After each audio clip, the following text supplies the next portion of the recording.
Morant with a running start. Elevate! Oh, it dunks! Oh, my goodness! Tie game in overtime. Gasol will turn his heat. It's gone! Memphis on top. 7-10 remaining. Conley now with three. Count it! A 15-point lead for Memphis. And Blake Griffin gets into it on the floor with Randolph. Hard to tell if there are any punches being thrown under there, but Griffin took acceptance. Adams going long. Morant! He hit it! John Morant! Insanity! You gotta be kidding me. Welcome to Grits and Grinds, a Memphis Grizzlies podcast. My name is Keith Parrish. On Tuesday night, the Grizzlies and Warriors played an epic all-time NBA regular season basketball game that absolutely felt like a playoff game. It felt that way. It had that intensity because of the things that were at stake. And despite shortening the rotation, despite getting an elite all-NBA level performance from Ja Morant, it wasn't enough. As the Grizzlies lost to the Warriors, they could not overcome Steph Curry's 12 three-pointers, 52 points, a legendary Steph Curry performance. Also, the Warriors made all of their free throws. They were 28 for 28 from the foul line, and the Grizzlies' downward spiral continues. They are now 0-3 under interim head coach Tomas Isalo. They've lost 4 straight overall. They are just 4-8 at home since the All-Star break. Since the trade deadline, they're 9-16 overall. They've lost as many games since the trade deadline as they did before the trade deadline. And now the Grizzlies find themselves in 6th place, tied in the loss column with the 7th and 8th place teams, the Timberwolves and the Clippers. So, on today's episode, I'm going to talk about this unreal game. I mean, it was an unbelievably exciting game. If you were a neutral observer, you watched one of the more entertaining games of the season. I mean, I guess you could argue it wasn't the most entertaining game of the night. The Nuggets and Timberwolves went down to the wire. Double overtime game. Jokic had 61 points and a triple-double.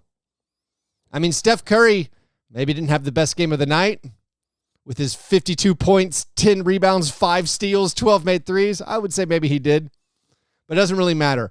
Both Curry and Jokic brought it on Tuesday night, and unfortunately for the Grizzlies, they had to face Curry, and they lose the game. Let's get right into it. Once again, the Grizzlies fell down. The Warriors, led by Steph Curry, got off to a very hot start. Initially in the first quarter, the Grizzlies played 9 guys. They eventually got to an 8-man rotation and stuck with it after the first quarter. But they couldn't slow down the Warriors. They weren't getting stops. Now, this was a problem in the loss to the Lakers. It wasn't as bad against the Celtics. They defended pretty well in the first quarter against the Celtics. But once the subs started cycling in for the Grizzlies, you had this lineup that was Scottie Pippen Jr. and Luke Kennard and Desmond Bane, Santi Aldama, and Marvin Bagley, and you were getting lit up. And that's not surprising. That's a all-offense lineup, essentially, for the Grizzlies. I guess Desmond Bane and Scottie Pippen Jr. thought of as okay defenders. Scottie Pippen Jr., that's where he hangs his hat. But this was an offense-only lineup, it felt like, and Santi Aldama was making shots, but the Warriors were running away with it. And eventually, the Warriors got up by 17 points. They were ahead 38-21. That was just 10 minutes into the game. The Grizzlies had already allowed 38 points. I was hosting a watch party in Nashville, Tennessee. The mood was not great. I assume the mood in FedEx Forum also was not great, except for the legion of Warriors fans who were there. But after that point, the Grizzlies fought hard, and they played like their season was on the line. They ended up making it a game in the second quarter. They got within a couple of points. The third quarter, a back and forth affair, but you go into the fourth quarter and it's tied. You've erased that 17-point lead. It's 103-103 entering the fourth quarter. And again, I would like to emphasize, you really couldn't ask much more of the Grizzlies. There are players where you wish maybe you got a little bit more from. You wish that the Warriors didn't jump out to such a big lead. But everyone who played for the Grizzlies gave it their all. It just ends up that the Warriors, who are 19-6 now since the trade deadline, the Warriors have Steph Curry. We don't. The Warriors have a better sense of what they want to do and accomplish as a franchise, I feel like. But the Warriors, I think the talent level of their squad, it's more. And because of that, you aren't able to get the victory. And I call this, a crucial game. I said last episode it was a do or die game. And again, the team treated it that way. This is a team that, regardless if it's Isolo or Taylor Jenkins as head coach, has used 10 or 11 guys in almost every game. After falling down by 17, they only used 8 players for the rest of the game. One of the issues is just the 8 players that you have. You have Ja Morant, who, again, was awesome in this game.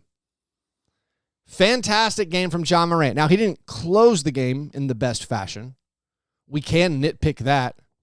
He had 36 points, made 5 3-pointers, was 14 for 22 overall from the field. The tiny nitpick is, with the game in the balance in the final minutes, he got beat on a backdoor cut where Podziemski got a layup. He lost Steph Curry, got caught on a screen. Steph Curry got an open 3-pointer. And then Podziemski gets the tip in where he jumps over Ja Morant, and Ja doesn't get that rebound. It's a nitpick. Ja Morant did enough to win the game. He was your best player. And I think we're encouraged and we're excited by seeing Ja Morant play at that all-NBA level. This was one of Ja's best games. He showed up when it mattered. Now, would he have shown up when it mattered if Taylor Jenkins was head coach? It's another story altogether. I would say yes. I would say, yeah, I think this is what would have happened if Taylor Jenkins was still coach. I know it's hindsight is 2020, and now we've gone 0-3 in this important homestand against the Lakers, Celtics, and Warriors. The Grizzlies have now lost 8 of their last 10 games. But the pressure it feels like the front office put on this team by switching coaches feels immense. And now that there's 6 games left, the pressure that they've put on the players and on Isolo, massive. I mean, do we think by firing Taylor Jenkins, it increased the odds of them winning these games?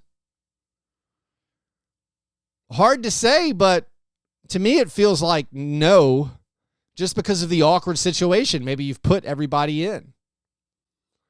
Maybe Isolo did things that Taylor Jenkins would not have done in a positive manner. You can point to Zach Edey having a massive game. Zach Edey played a season-high 32 minutes. Zach Edey had a season-high/career-high 16 rebounds. He blocked 4 shots, got a double-double, 10 points. I mean, Edey had a bad first half. I know his final stat line was good. I know he was a force in the second half, providing all the stuff we hoped for. I mean, maybe Taylor Jenkins would not have played Zach Edey this much, and maybe we can point to that and be like, all right, they had a better chance to win because Isolo played Zach Edey. And now this is 2 out of 3 games under Isolo where Edey has looked pretty nice. Now against the Celtics, he only had 4 points and I think 3 rebounds and had foul trouble. But it's hard to say that this move has set them up to finish the season in a better manner than having Taylor Jenkins around. But you made that call. You moved on, and you lost this game. When I call it a do-or-die game, not necessarily, but some of the stats for this, now that you're in 6th place in the Western Conference, you look at the probability now of them sliding into the play-in, and it's very, very high. Before this game against the Warriors, Basketball Reference predicted, just basing the outcomes of the rest of the games this year on matchups and, strength of schedule, home road, that type of thing. They said the Grizzlies had a 33% chance of ending up in the play-in before the game. After losing this game, now the Basketball Reference computer thinks there's a 60% chance the Grizzlies end up in the play-in. The Grizzlies do not have the tiebreaker with the Clippers. They do right now have the tiebreaker with the Timberwolves. However, if all three teams end up tied, you go to the three-way tiebreakers, it's murky to me, but it looks like it doesn't work out very well for the Grizzlies. But right now, 33% chance before the game has increased to a 60% chance of ending up in the play-in. This team was either second or third all the way from December 7th through the end of February. At the trade deadline, the Warriors were 10th, by the way, in the West. The Grizzlies were second. Oh, how the turntables. If you end up in the play-in, reminder, if you end up as the 7 seed, let's say, or the 8 seed, if you're the 7 seed, you host the 8 seed. The winner of that game makes it into the playoffs as the 7 seed. Now, the bright side, the silver lining to falling in the play-in, yes, sure, you're playing for your entire season in a pressure-filled 2-game playoff, essentially, 1 or 2 game playoff. The silver lining is if you end up in the play-in and win that 7-8 game, you face the Rockets in the first round, which frankly is probably, of all the teams, the team you would choose to face. You also end up not on the Thunder's side of the bracket. That's the silver lining. Of course, the reality is if you're 7th or 8th, you're going to play either the Clippers or the Timberwolves, probably. I mean, your only options are those teams, or maybe the Warriors could drop all the way down. Seems unlikely. But like, you're probably going to play, if you end up in the play-in, you're probably going to play the Timberwolves or the Clippers. I don't feel good about either one of those matchups. Both of those teams are playing much better than the Grizzlies right now. If you lose that game, then you have to play the winner of Kings-Mavericks in a 1-game playoff. Winner goes to the playoffs as the 8th seed and gets destroyed by the Thunder.